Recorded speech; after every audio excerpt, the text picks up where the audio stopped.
the Mortality Mindset podcast with Patrick Mathieu, designed to help you live a life of radical resilience at home, at work, everywhere.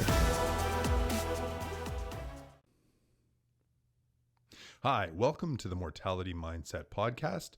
This is I guess we call it the pandemic version. So this is going to be a little bit different. I don't have a specific prepared, theme that I wanted to talk about.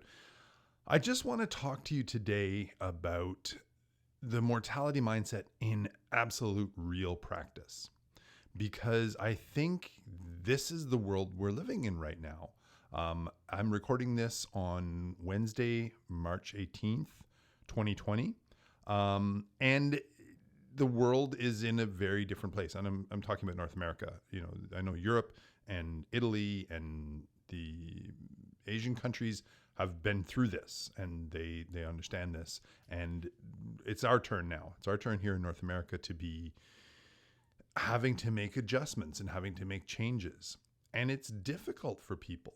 And one of the things that we're seeing is a lot of fear and a lot of uncertainty. And it's only natural when you can't see. It's a virus. You can't see what's coming at you. It's not, a foreign enemy or, something. It's not a person. It's not a place. It's something we can't see. We can't detect. We don't even have a test readily available yet for it that we can all take. And so that breeds a lot of fear, a lot of panic, and that fear and panic can fuel some pretty strange behavior. I mean, there's a million memes and jokes about all the toilet paper that people are buying up, when all indications are that the virus doesn't cause you to need toilet paper any more than you would otherwise. So I don't think anybody's really quite figured out why that's the thing that people started to hoard first. But let me give you my perspective on this. And this is in no way do I mean to be, preaching about this. That's not what I'm trying to do at all. It's just that the mindset that people are having to get their heads around right now with this virus and with the change in their situation and the change in living, the change in how we go about our day-to-day business and how we think about the future, that's the mortality mindset. That's the mindset I've been living for years. And just as a quick aside, I'm really, really super grateful today, not just like I have every day for being able to get up, but because today is my 50th birthday. And if you don't know my story, I was told by top medical professionals that I would be lucky to see my 30th birthday. So I've been living under this sort of cloud of uncertainty for years now. When I was 18 years old, they told me, "We hope you live to be 30." And, having lived with that for so long, it's really shifted my perspective on things. It's really shifted the way I think about things, the way I approach things. And that's what I call the mortality mindset, because we're all mortal. One day we will not be here anymore. And whatever the reason is, even if it's old age, even if everything goes well and you live a great healthy life and you avoid, accidents and you avoid, old age will eventually get you. Like, nobody gets out of this alive.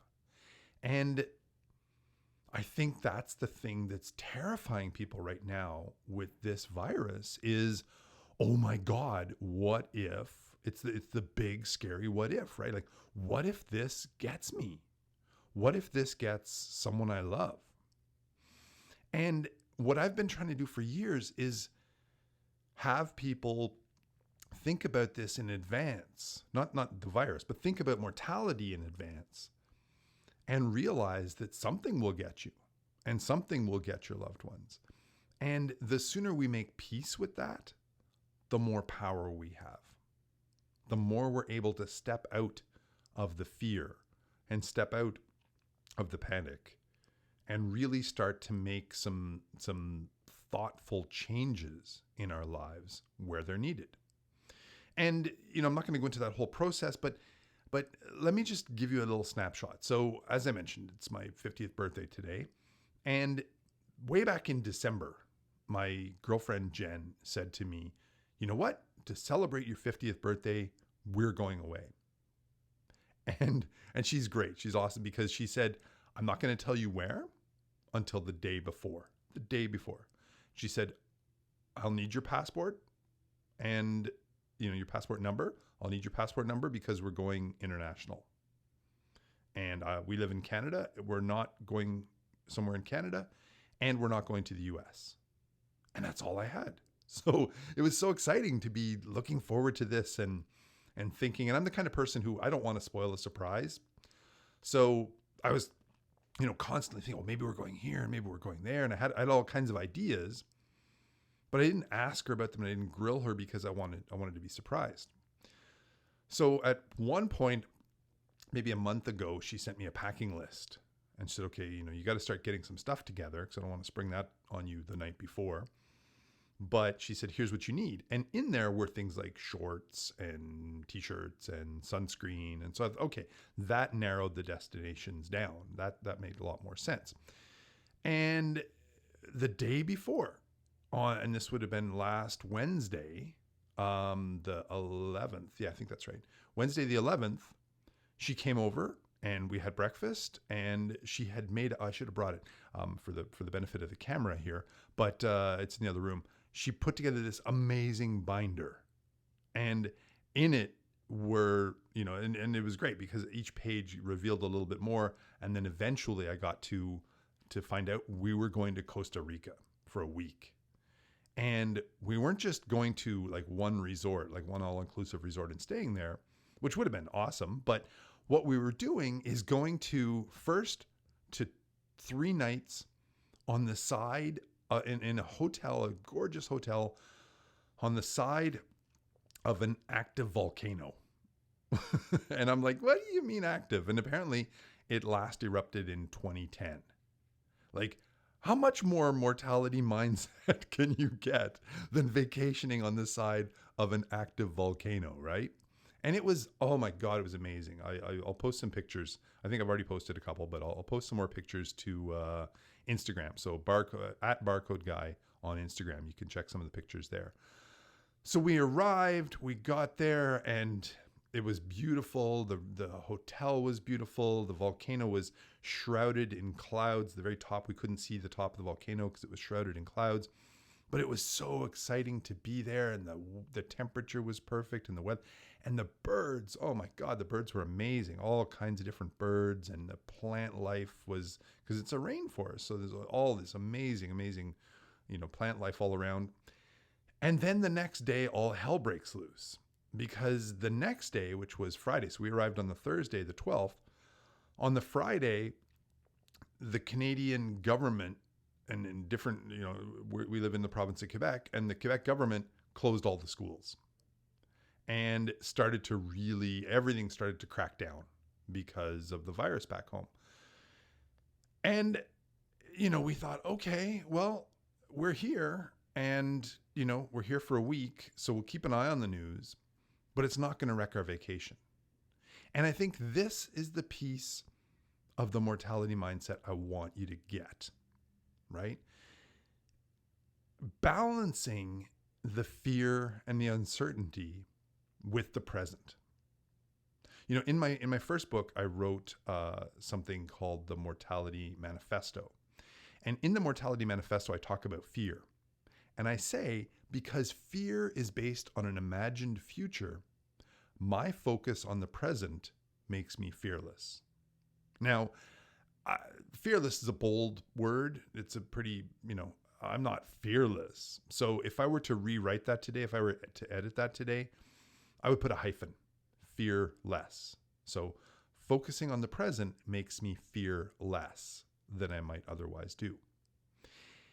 And that's my advice. That's my suggestion to anyone out there who is gripped by panic or fear or worry or concern.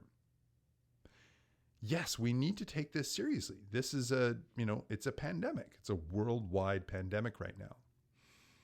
Doesn't mean we need to go entirely into fear. Focusing on the present makes us fear less. We still need to be vigilant. We still need to follow precautions. That's why my mouth is so dry and I'm sounding kind of weird right now, because I've been washing my hands. God, even as I talk about it. Ooh, you know what? I'm going to do this right now. Excuse me for 1 second. I have my lip chapstick stuff here. That will help. Sorry, this 1 second. There. So, we need to focus on the present to help us fear less and help us be able to move forward. And that's what we did. We enjoyed our trip. We were there until Sunday, because Sunday night we saw that the Canadian government was saying you should get back home. Canadians who are abroad should get back home because the situation is going to change quickly.